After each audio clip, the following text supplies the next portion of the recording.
आप नहीं रहेंगे तो काम नहीं चलेगा।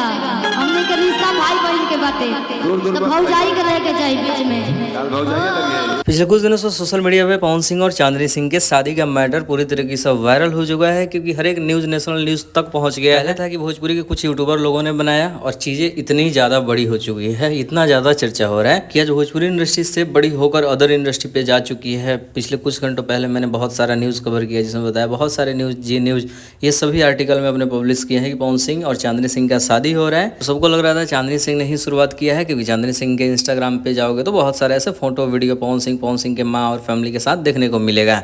तो सबको था कि डाउट कि चांदनी सिंह ने शुरुआत की है, लेकिन नहीं। इसका जब असली तह तक जाने की कोशिश किया गया तो पता चला कि एक स्टेज शो के दौरान, जो कि पिछले कुछ दिन पहले हुआ था, जिसमें स्टेज शो के दौरान शिल्पी राज ने जब चांदनी सिंह को बुलाया, उस वक्त भाभी शब्द का उच्चारण किया कि भैया तो हम पवन सिंह को मानते हैं, तो आप आ जाइए, भाभी आइए, बीच में आइए। तो कहीं ना कहीं ये इंडस्ट्री को सबको पहले से पता है। शिल्पी राज जो पवन सिंह के बहुत करीब है, हमेशा पवन सिंह के गाने में नजर आती है, तो मे भी पॉसिबल कि पता हो। लेकिन अगर ऐसा नहीं हो तो शिल्पी राज ने चांदनी सिंह के मन में वो होप ही डाल दिया था, विश्वास ही डाल दिया था। उसके बाद इंस्टाग्राम पे ऐसा पोस्ट आया, पूरी तरीके से वायरल हो चुका है। आप लोग क्या लगता है कि इंडस्ट्री में चल के रहा है शादी ब्याह के मैटर और भी बातों को लिखिएगा जरूर। मिलते हैं नए वीडियो के साथ।